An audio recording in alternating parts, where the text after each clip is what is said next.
Hello, everyone. I'm Rick Jenkins. I'm the publisher at SC Biz. We, of course, are the media company that serves about 100,000 high level business executives throughout South Carolina. Welcome to SC Biz TV and another episode of Coffee With. And today I'm having coffee with Steve Hoffman. Steve is the owner, the president, and as he told me earlier, the dishwasher at Skyline Exhibits and Design. Steve, my friend, welcome. See you, Rick. Thanks for having me. Good to see you. So, dishes, cleaning up, sweeping. Yeah, occasional toilet replacement. Right. I know how that is. Hiring and comes with the territory. Exactly. Steve, you and I have known each other for quite some time. As a matter of fact, we do a lot of work together. Every year, you assist with our manufacturing conference on an annual basis, and you provide tons of great exhibits, and you're a great partner. Well, thank you. It's been a pleasure to see that evolve and grow year over year, both here in Greenville and the time I went over to Charleston. So Right. hopefully we can keep it growing into the future. Well, I'm not just saying this, but I think a lot of the reason that manufacturing conference has the brand of it has increased so much over the last few years is when people walk in, there is a wow factor, and that wow factor is delivered by you in many cases, and that's one reason why up here on the screen in the background is Skyline Exhibits and Design providing that wow factor, and you certainly do that. Let's talk about you personally before we get into Skyline and your business. So tell me about Steve Hoffman. Where are you from? Grew up in the New York area. Yeah. And born in Manhattan, raised on the island. Went to school at the Syracuse University's Public Communications School, and lived back in the city in my single days, and Right. wound up marrying a woman that I've known since we were 11 or 12 years old. Never dated till we were out of school, and How about that? still married. This summer will be 35 years. Is it Ellen? It is Ellen, yeah. And Yes. Ellen is also, she also runs the place, basically, right? Well, we have an agreement. She lets me be the boss at work, or at least fake it. And Right. as far as the rest of the hours that we're awake, not so much. Yeah, I got it. I understand how that is as well. Now, I knew you were from New York, but if I knew, I had forgotten that you went to Syracuse. My goodness, Syracuse probably gets the most snow of any place in the United States, basically. Seeing pictures in the last week or Isn't two it and crazy? missing it. Yeah. How long have you been in South Carolina? 27, almost 28 years now. Oh, my goodness. So you're a South Carolinian. I have lived here longer than anywhere else, actually. Right. And how long ago did you buy Skyline? I guess January 1, 2006 was Okay. the official relaunch. Prior to that, we were a satellite office of a larger company that I was vice president general manager of up in North Carolina. Right.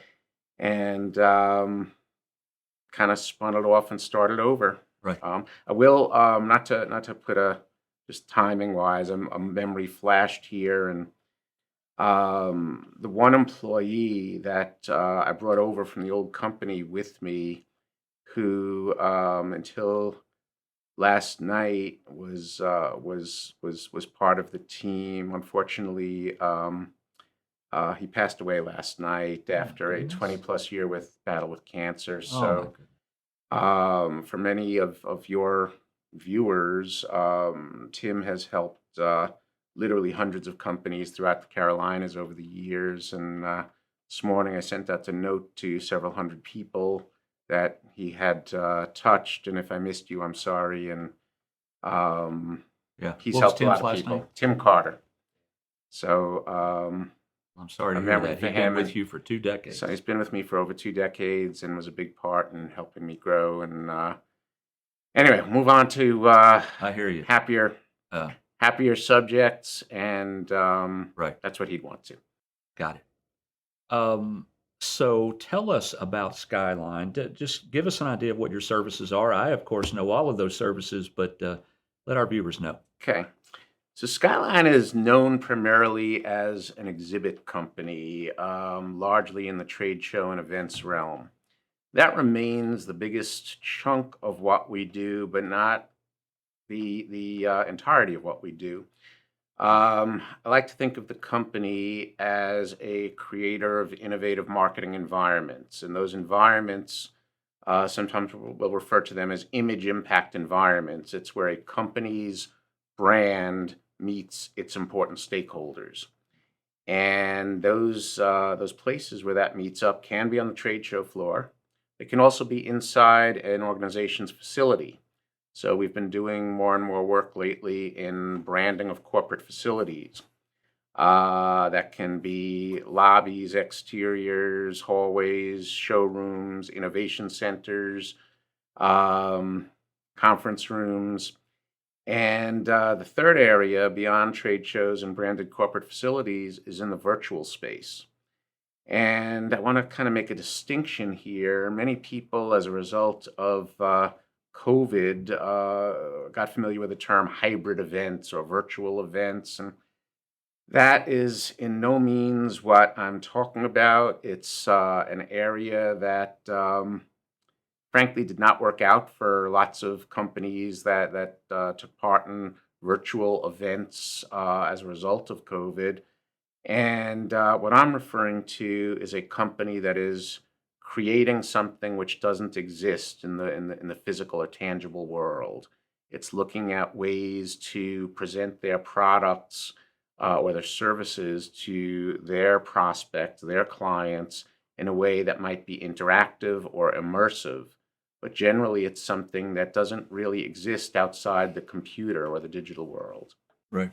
You know, one thing, Steve, that I like about your all services is I would say how creative you are personally, but also your staff. There have been many times that I have gone to Steve and I knew I wanted something, but I had no idea what I wanted.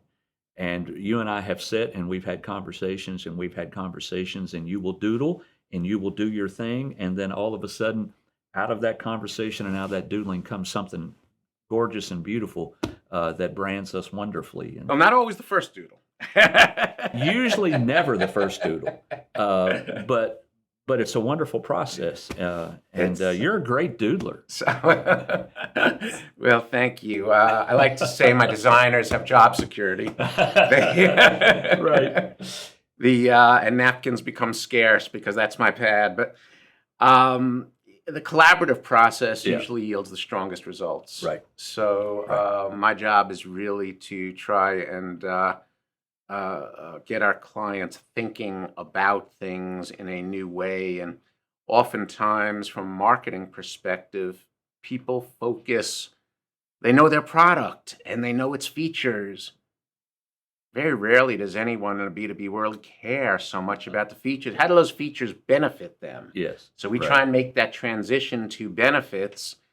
And then we also try and help someone stand out, particularly on the trade show space. It's use a cliche that I try not to overuse, but it's sort of a truism. It's hard to be seen as being outstanding until you first stand out. Tell me where trade shows are today as compared to where they were pre-COVID. Okay. First of all, they are not yet back to where they were pre-COVID. Right. They are 1,000 gazillion miles ahead of where they were during COVID. During Yeah. COVID, for all intent and purposes, they stopped. They no longer existed. Yeah. They are back with a fury and a passion, and that's not hyperbole. What's happening is shows that were canceled in 20 and 21 are trying to squeeze onto available venue space that was already booked for 2022 or in late 2021. Mhm. And so we're getting things that historically maybe were in the spring, now we're in the fall, or coming up in the winter, and they used to be in the summer. And they're trying to both catch up and then continue a normal annual, biannual, or every 3-year schedule. Yeah, it's our challenges now are less about finding business and more some of the things that many businesses are facing now, whether it's supply chain or staffing. I want to get to supply chain in a second, but I want to continue on what you're saying. You know, a lot of our viewers know this. We do a couple dozen events a year throughout South Carolina. Of course, our biggest one is our manufacturing conference that we did with your all's assistance in November. And one thing we have found out, and we certainly found out on that show floor in November, is that people are just wanting to get back to Oh normal. gosh, yes. They're just wanting to get back out there and shake hands and do all the things that you do when you're networking and you're seeing people and you're talking to colleagues and that kind of thing. And so that conference that we put on 4 or 5 months ago was probably as good a one as we have done in the 6 years we've started, from the perspective of just folks having a good time and being out on the floor. Are you finding that everywhere? I am finding that everywhere from shows, and I've been to some shows overseas. I've been to shows in several major venues domestically in recent months. Every week we have clients going all over the place. But there's just an appreciation. It's what makes trade shows enduring, everlasting, and something that's going to stick around no matter what the technology. It does not replace face to face. It does not replace a handshake. It does not replace the ability to look someone in the eye. They are also immensely efficient. Hmm.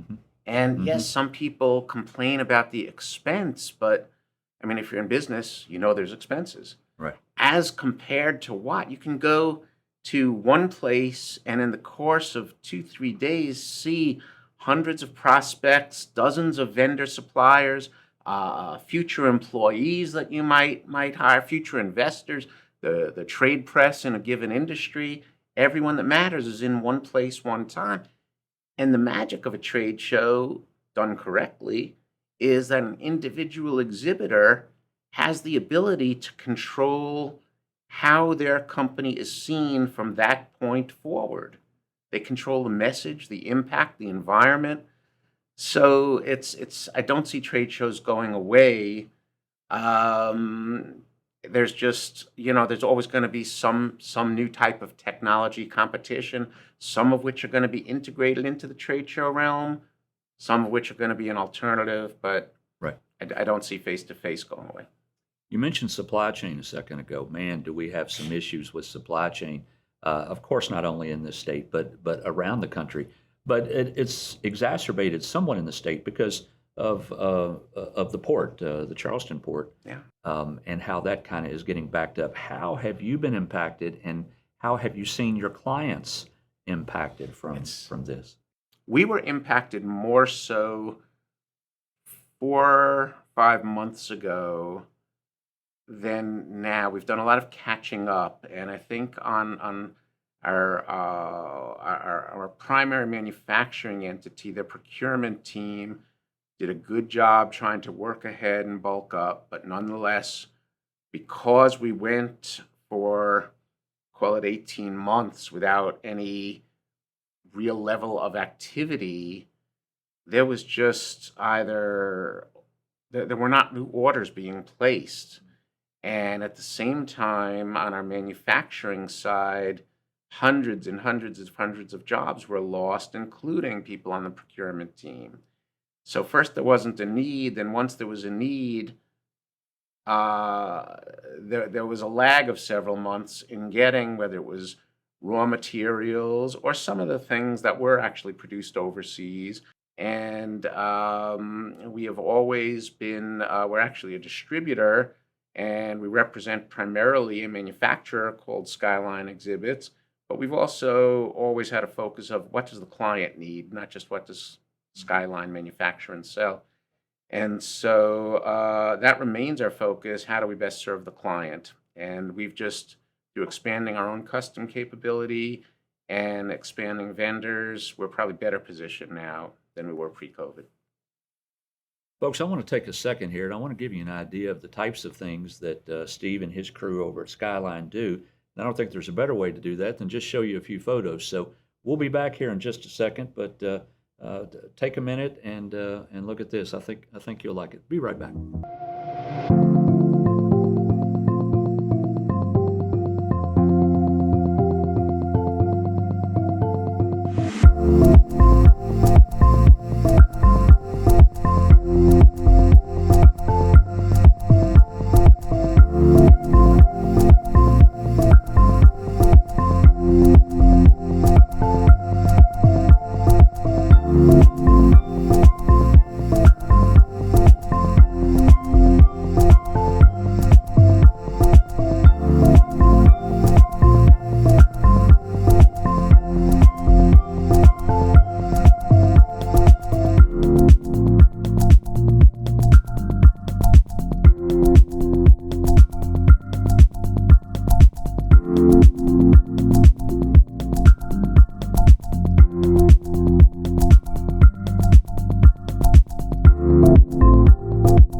welcome back. Okay, again, I'm here with Steve Hoffman. Steve is the president and the owner at Skyline Exhibits and Design, headquartered in Greenville, but doing business everywhere. Steve, we just saw a lot of the stuff that you guys put together and that you create for folks like me. Tell me something. Give me an idea of the types of mistakes that people like me make when we're going onto an expo floor. You know, Rick, we have always had the mantra of the niche. The essence of what we do is we help companies, and sometimes we help companies by pointing out what they are doing wrong or not thinking about, and those that are receptive generally will benefit more so than those that want to take constructive critiques in the wrong manner. But I think one of the big things that we see people doing incorrectly is spending a ton of money to participate as an exhibitor at a show. They get in front of a core group of their best clients, best prospects, and they forget to say something. It's an opportunity to implant a positioning statement. And so that's one that comes to mind. I think another is to not have a plan for what is it you want to do when you get an attendee at a trade show, when they come and visit your booth. What do you want to do with that person? Are you training your booth staff? Do you have a strategy that's incorporating any pre-show or at-show promotion with that visitor experience, with the environment, and with the responsibilities of the booth staff? And sometimes trade show exhibitors put too much in, and what that does is once you get a qualified, interested exhibitor, they're not comfortable if there's nowhere to stand or if they feel you're already talking to someone. That's right. So you lose that benefit of the show floor interaction. Probably the biggest error I see, or repetitive errors, people just look old and as if they don't care at a show, as opposed to featuring something that's new. And the number one reason people attend trade shows is to see what's new. And I'm not saying you should always change a brand look or a logo. Those should remain somewhat constant. But give people a reason to come and visit with you at the show. And sometimes I've had a meeting with a client just this morning. The gentleman actually started the meeting with, I know our booth looks old and tired and we rent it every year and we don't like it either, but gosh, I guess it's just easy to do it. So can we do it again? Yeah. Right. So we'll give them options and let them decide. Steve, that is really good stuff, man. I appreciate your time. Well, I'm happy to be with you today and in future projects, and just love seeing the South Carolina business community keep growing. You guys have been a big part of that. So well, thank you. I appreciate that. I appreciate that. And I know it will be very soon when we get back together and we doodle around and we figure what we're going to do on the South Carolina Manufacturing Conference floor. And you will help me do that. So look forward to that really soon. Folks, that is Steve Hoffman. Steve is the owner and the president at Skyline Exhibits and Design. Again, they are headquartered here in Greenville, South Carolina, but doing business all over the state and beyond. Steve, appreciate it, buddy. Thank you, Rick. We'll see you next time.